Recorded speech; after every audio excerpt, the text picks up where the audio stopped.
de hoje vai tratar sobre a governabilidade estatal como fator considerado ameaça à segurança por parte da política externa de Estados Unidos, especificamente na América Latina. Recentemente, os Estados Unidos têm identificado em alguns países em que o Estado não consegue exercer o poder em algumas áreas, seja internas ou em áreas de fronteira, como um problema de segurança. As chamadas áreas não governadas, associadas aos chamados estados falidos, são colocados como um problema que exige, do ponto de vista da política externa do país, um investimento específico, que já não é só ajuda bilateral, sino é a perspectiva de estar presente em determinados locais em que a falência dos estados tem que ser substituída por alguma outra forma de governabilidade, principalmente através de programas que o Departamento de Estado e o Departamento de Defesa dos Estados Unidos vão desenvolvendo. Na agenda para a América Latina, programas desse tipo, como aplicados na Colômbia, a iniciativa Mérida para o México, na América Central e Caribe, são direcionados justamente para treinar e fortalecer a capacidade das forças de segurança para lidar com ameaças associadas a movimentos insurgentes ou questões de crime organizado, tráfico de drogas, ameaças transnacionais. Então, esse tema tem adquirido importância, inclusive no orçamento dos Estados Unidos para a região, no qual quase 50% vai para esse tipo de programas. No âmbito acadêmico, intelectual das relações internacionais, tem se questionado se às vezes utilizar esses termos de áreas não governadas, estados falidos, não mascara uma perspectiva intervencionista, porque que o Estado não tenha jurisdição em determinado território não significa que essa área não esteja governada. De repente, há outras formas de governança associadas a comunidades indígenas, movimentos sociais, que substituem o que o Estado não está conseguindo fazer. Então, há um debate sobre em que medida se ideologiza essa temática para justificar uma política mais intervencionista.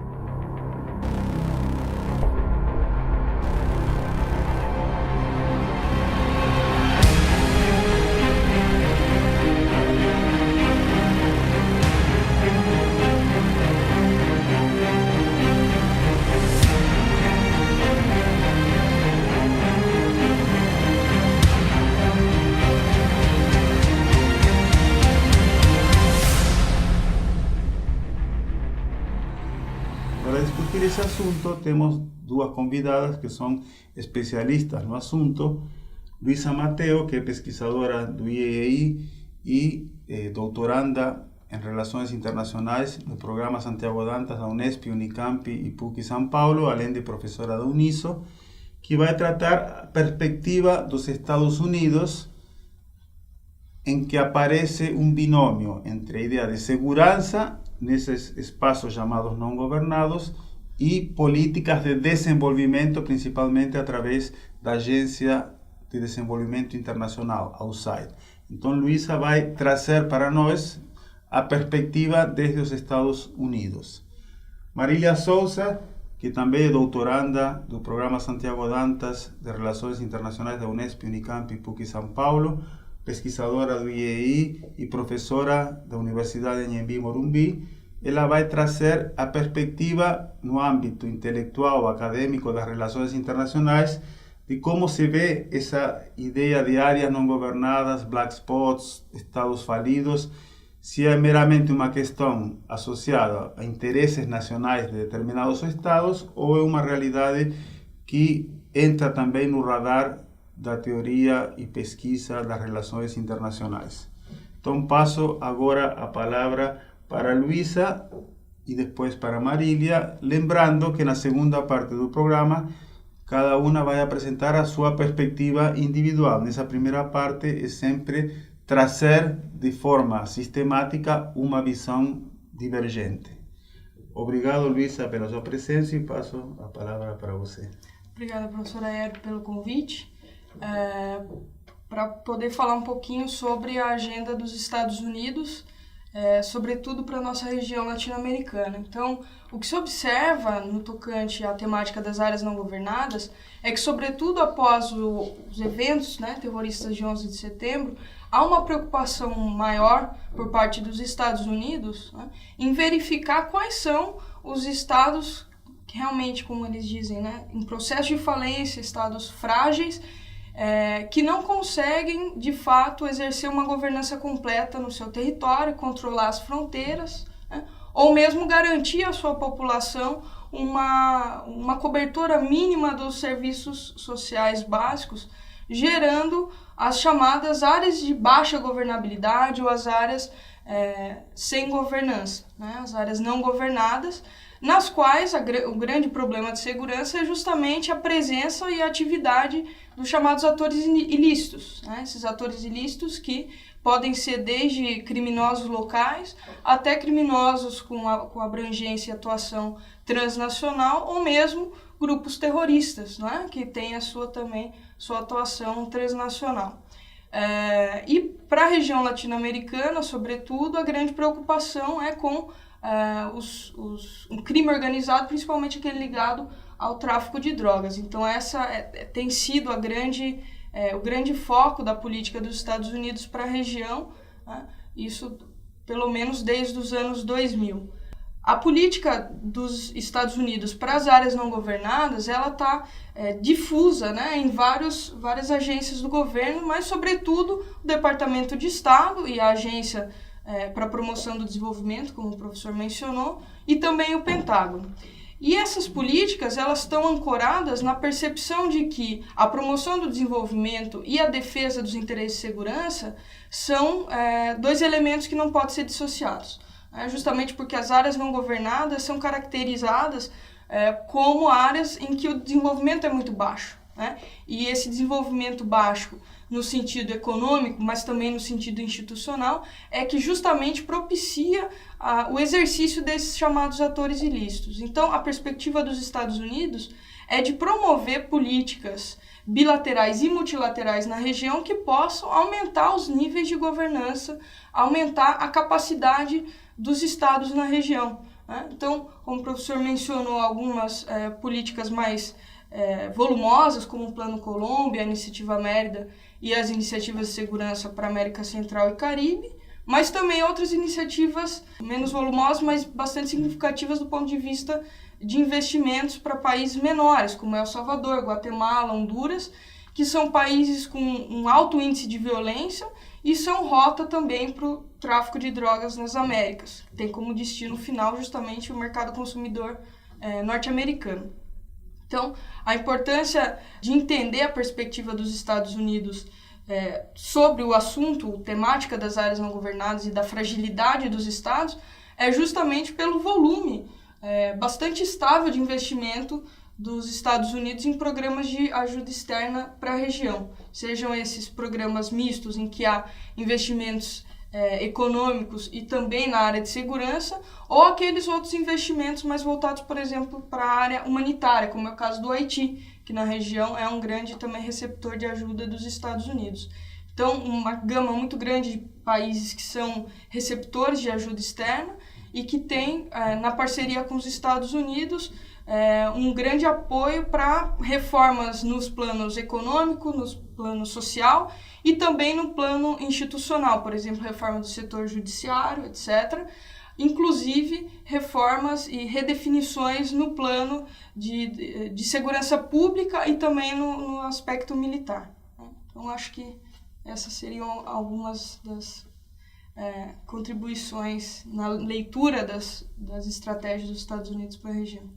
Muito obrigado, Luísa. E agora fazemos um intervalo. Na segunda parte, Marília vai trazer o debate mais amplo no âmbito das relações internacionais sobre esse assunto.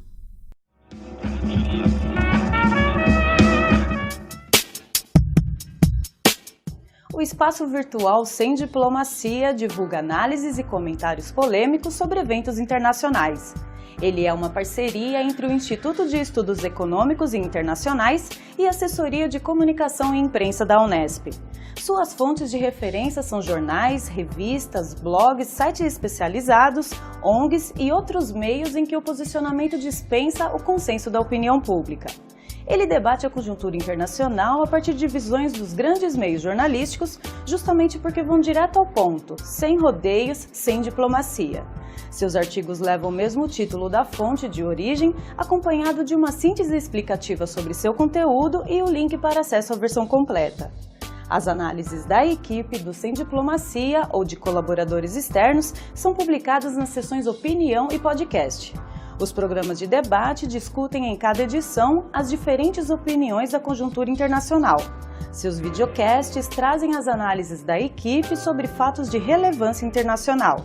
Acesse o site www.unesp.br/semdiplomacia.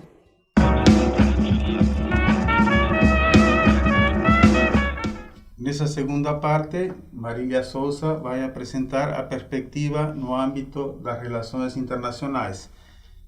Lembrando que essa discussão faz parte de um projeto do IEI que chama Extraterritorialidades e Fontes de Conflitos na América Latina, que já teve vários eventos, lançou vários livros e justamente uma área na qual o IEI está investindo bastante e há mais de 3 anos. E Marília e Luísa são parte desse projeto. Muito obrigado, Marília, pela presença e passo a palavra para você. Obrigada novamente pelo convite. Bom, é sempre bom poder compartilhar e discutir esses temas tão importantes aqui. Esse tema das áreas não governadas, ele é um tema relativamente novo, da forma como a gente tem tentado mapeá-lo. Olhando um pouco para a América do Sul, minha pesquisa tentou justamente buscar as primeiras discussões sobre esse tema. Então, olhando primeiramente para as discussões propostas pelo Host, né, e pelo Kakovics, quando eles olham para a região e chamam, enfim, de zona de paz do terceiro mundo e quais são as especificidades, portanto, dessa zona de paz no terceiro mundo, o tema do desenvolvimento ele aparece como um tema importante. Quer dizer, são regiões, portanto, subdesenvolvidas, com espaços desenvolvidos, espaços menos desenvolvidos, e é justamente nesses espaços não desenvolvidos onde há possibilidades para conflitos e para que haja a presença da violência. Então, o Host, nesse sentido, também traz uma leitura interessante em que ele mostra a presença, portanto, de espaços que podem ser espaços voltados ou que apresentam uma tendência para o conflito. Após este momento, a gente percebe que há uma ligação muito forte entre as construções dos chamados estados falidos, estados frágeis, e que de alguma forma são construções que servem muito e que são instrumentalizadas para políticas de intervenção, programas para desenvolvimento, como a gente pode ver e observar nos programas americanos, sobretudo do Departamento de Estado para a região. Então, ao olhar esses programas e verificar a justificativa e o tipo de vocabulário, o tipo de linguagem que é usada, a gente pode observar justamente esses espaços, esses bolsões onde há subdesenvolvimento, onde há baixa presença do Estado, instituições fracas, altos índices de corrupção e presença de grupos ilícitos e de trânsitos ilícitos também. Então, há na literatura, e sobretudo quando a gente avança, né, nos anos 2001 em diante, uma intensificação da literatura no que tange essas áreas não governadas. O que hoje tem se discutido, né, em termos conceituais, é um possível deslocamento do Estado frágil ou das áreas não governadas, no sentido de já se entender que há uma instrumentalização desses conceitos. E, portanto, hoje o conceito de Black Spot tem sido um conceito interessante, porque tenta traçar uma metodologia com algumas variáveis para identificar Black Spots, tirando a percepção de lugares específicos ou de regiões específicas onde eles podem aparecer. Portanto, o Black Spot pode ser uma região com alguma presença do Estado, você tem que ter uma infraestrutura mínima para que o crime aconteça, você tem que ter presença de guarda nacional, algum tipo de policiamento, algum tipo de presença do Estado e de infraestrutura para que esses crimes ocorram nessa região. Geralmente os Black Spots, eles coincidem, portanto, com regiões de fronteira, já porque é uma região estratégica de passagem de trânsito de produtos ilícitos, e você tem que ter, de alguma forma, relações entre atividades ilícitas. Então, por onde você tem tráfico de drogas, você tem tráfico de armas, você tem contrabando, pirataria, você tem tráfico de pessoas. Geralmente são os espaços, portanto, que possibilitam esse tipo de atividade ilícita. E, portanto, os black spots, ou esse tipo de espaço, pode acontecer não só em espaços subdesenvolvidos, mas também em espaços desenvolvidos, em espaços urbanizados, em espaços de grandes metrópoles e, por que não, no próprio território norte-americano, né? Hoje você tem na fronteira dos Estados Unidos com o México grandes espaços de passagem desses trânsitos ilícitos e até mesmo na fronteira dos Estados Unidos com o Canadá. Então, essa nova perspectiva teórica, ela desacopla um pouco essa linguagem instrumentalizada para a nossa região e nos possibilita olhar também para outros espaços e não somente olhar para outros espaços, como também traçar relações entre os black spots, né? Então, hoje a gente já sabe que a fronteira, a nossa tríplice fronteira norte, né, Brasil, Venezuela e Colômbia, é uma região ali, Serra do Caparro, né, a chamada famosa cabeça de cachorro, é uma região onde você tem grande, né, trânsito de cocaína entrando pelo Brasil. Essas drogas passam por toda a nossa região norte e, sobretudo, né, da região ali, Recife, né, Fernando de Noronha, essa droga ela é transitada pelo Atlântico e vai até a Nigéria, principalmente da Nigéria para a Europa Ocidental. Então, são várias regiões e elas vão se conectando entre si. Então, é um tema que está longe de ser esgotado, a literatura ainda avança e cabe a gente tentar encontrar, né, enfim, mínimo denominador comum para entender a nossa região. Então, fica o debate, a gente pode discutir mais depois. Muito obrigado, Marília. Obrigada. Realmente ficou muito clara a perspectiva de que, por um lado, há problemas, né? A questão dos atores ilícitos, o problema do conflito, problemas de corrupção, problemas de falta de desenvolvimento, baixa presença estatal. Isso existe. Agora, como isso é instrumentalizado do ponto de vista da política externa de uma grande potência que identifica nisso uma ameaça à sua segurança, principalmente na sua vizinhança imediata, né? América Central e Caribe, o caso do México. Ao mesmo tempo, como nas relações internacionais, uma série de analistas colocam, a partir do reconhecimento de que isso acontece, pode-se pensar de forma mais ampla e conceitualmente de forma menos instrumental, né? Tentando caracterizar um fenômeno que tem se desenvolvido e que precisa uma discussão mais sofisticada no âmbito intelectual. Entrando nessa fase de debates, passo a palavra para a Luísa para fazer sua análise sobre a temática que analisou na primeira parte. Passamos agora à fase do debate em que cada uma das pesquisadoras vai apresentar a sua perspectiva sobre essa temática, começando com Luísa. Então, na linha do que a Marília vinha falando no segundo bloco, né, o grande problema dessas novas terminologias empregadas é que são conceitos muito abertos, né, e foram, em grande medida, inaugurados na agenda política para depois serem debatidos na academia, por exemplo.